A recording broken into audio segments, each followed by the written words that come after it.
What's going on everyone, Ollelito back here with a brand new video on the channel. Today guys, we have my brand new 4-4-2 tactics, and you guys know it's Thursday. We usually post tactics or a new formation, and in today's video I will be explaining you my 4-4-2 tactics and roles, whatever, why I use them, but also why I use these players that I use. So let's just jump into today's video. Okay, so we start off with going into the club and going into my team. And you guys usually like when I do budget options, so I'm going to try to do that for a few positions, but preferably for keepers. I mean, I think that's just personal preference. You can have Courtois, Van der Sar. Alisson is very poor on corners, so I wouldn't really recommend him. If you play someone that knows what he's doing with corners, Alisson just moves back into the net even if you bring him out, so I wouldn't really go with him. Donnarumma is a great keeper, I think. I think also this Emiliano Martinez, if you manage to get him from objective, is a great card to actually get as well. We have Check, and in general these are some good keepers. Sommer I think is also pretty decent playing with, so there we have a few budget options for that one. For the fullbacks, right back and left back, I think the main thing where I'm looking at is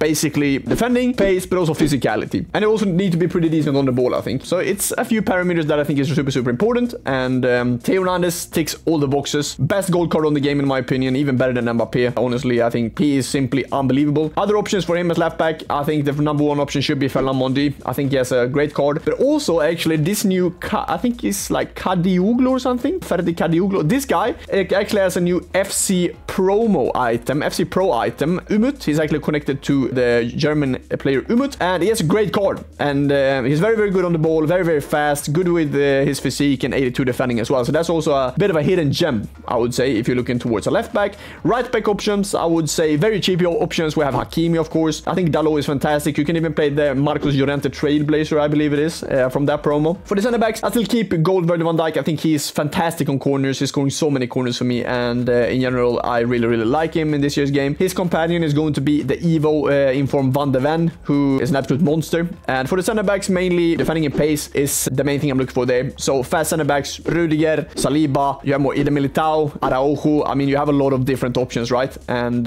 mainly look for pace and defending, I would say, for the center backs. Going into the wingers then, we have basically, at the moment I'm actually playing with Salah, and this is in pro gameplay. He offers that finesse shot, and especially if you play against a player that plays 5-back, for example, and they sit very deep inside the box, I think it's important to have the finesse shot plus trait, because you can score, of course, long shots outside of the box. So Salah on the right, Son also manages to have the finesse shot plus, and really like both of these. I mean, it definitely helps, as I said, having these two finesse shot plus players. I would say try to look for players that manages to have a finesse shot, maybe in white or in gold, or if you can't find any, I would advise you guys to go with a right-footed player on the right and a left-footed player on the left, basically, because then you can shoot Trevelas from outside of the box, which is also very good. So that's kind of also a secret tactic that I don't think a lot of you guys know, but as I said, number one priority, get someone with finesse shot. If you can't, play a right-footed player on the right and a left-footed player on the left, so you can perform these Trevelas, aiming for the far post as always. Going into the midfield then, I think this is the most important kind of part of the pitch, especially when you play a 4-4-2. You want two players that are very good at going forward, but also defending. And I think the main thing why I play Rodrigo and De Jong in this case is because Rodrigo manages to have the tiki-taka plus playstyle. And in my opinion, the tiki-taka plus playstyle is the best playstyle in terms of passing in the game. You can also argue that incisive pass is good, long ball is good, but I would say tiki-taka is up there basically because you can play first-time passes with way more accuracy than you can if a player doesn't have tiki-taka, basically. So if you look at Rodri, he manages to have the tiki-taka. De Jong also manages to have the tiki-taka long ball, but also adding that incisive pass to him, which is also super nice. If we look also at De Jong, he manages to have golden Trivela, so we can actually perform Trivelas from the middle of the pitch as well, which causes us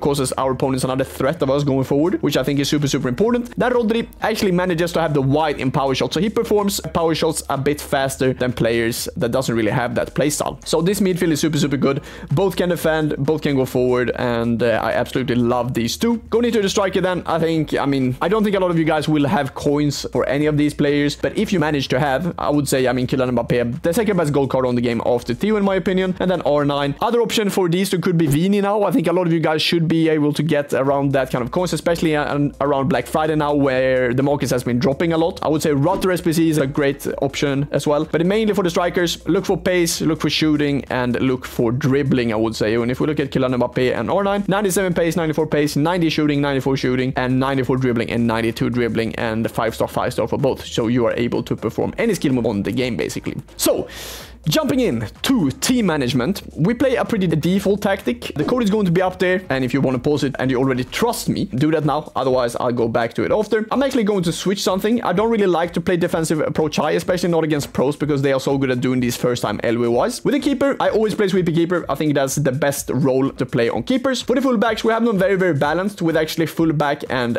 balance. I decided sometimes to go with defend, and defend basically makes one of the fullbacks, or both fullbacks, if you have them both on defend, makes them tuck in and move to a 3 at the back. If I lose the ball on the right side, tier 9s will tuck in and basically create a 3 at the back when defending. But I think balance is super, super good. I think you need them to be unbalanced, especially in a 4-4-2. You can also decide to go wing back on 1, which in my case is going to be Theo then, and then Dalot on fullback defend, because then Dalot is going to be a bit more defensive, and Theo Hernandez will go a bit more forward. But for me, fullback on both is working wonders. For the wingers, we have just winger balanced. I think that's really, really good. I think the inside forward is a great role. The only thing I don't really enjoy with the inside forward is that sometimes they are too tucked into the middle, so it's very, very hard to build up, because they are not really on the wing, and then it's easier for the opponent to actually press you. So I just have them both on winger. I just want them to stay wide both, and if I want them to be more inside of the pitch, I either do a play lock or a creative run in towards the space. If you're looking at both CMs, I also have very, very simple holding on both. I mean, a pretty defensive role, as if we look at the green kind of space there, that's usually where they occupy. Overall, I think it's working very, very good for me, having both of these on holding. And this is also going to be very basic tactics. I think I've been experimenting so much recently with tactics, and I think just having a basic tactic is something that I really, really enjoy. It brings me back to the good old days. And then for the strikers, we have advanced forward on both. If you guys really feel like you're struggling with build up, you can actually go with false 9. You see focus here is actually on build up, and it says with build up, the false 9 will drop back from the opposition's defense and operate as a playmaker leading attacks. So I think that's basically why false 9 is working very, very good for people that are struggling in build up. But I decided to go for advanced forward on both, because I'm doing a lot of creative runs to the side anyway, and I'm able to basically build up with no issue. So if you want to copy the code, we zoom in on it now. Pause the video, copy the tactic, and also let me know if you guys like these tactics. Thank you so much for watching, everyone. Don't forget to subscribe, as I see a lot of you guys are not subscribing. Don't forget to like, share with everyone you know, and if you really like this type of content, comment it down below, and I'll definitely keep on improving, but also posting more of these kind of formation and rules tutorials. So I'll see you guys in the next video. Thank you so much for watching. See you guys soon. Bye bye. Convert. Convert, Olle. Convert, Olle. Vamos. Oh, I'm getting there. I'm getting there. Broly, come on. If I don't save this one, I just quit this game.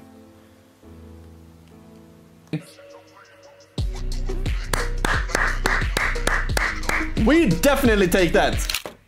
Let's see what we can get. I mean, I am hoping for a cheeky rank 1. But it will be hard with this team, I think.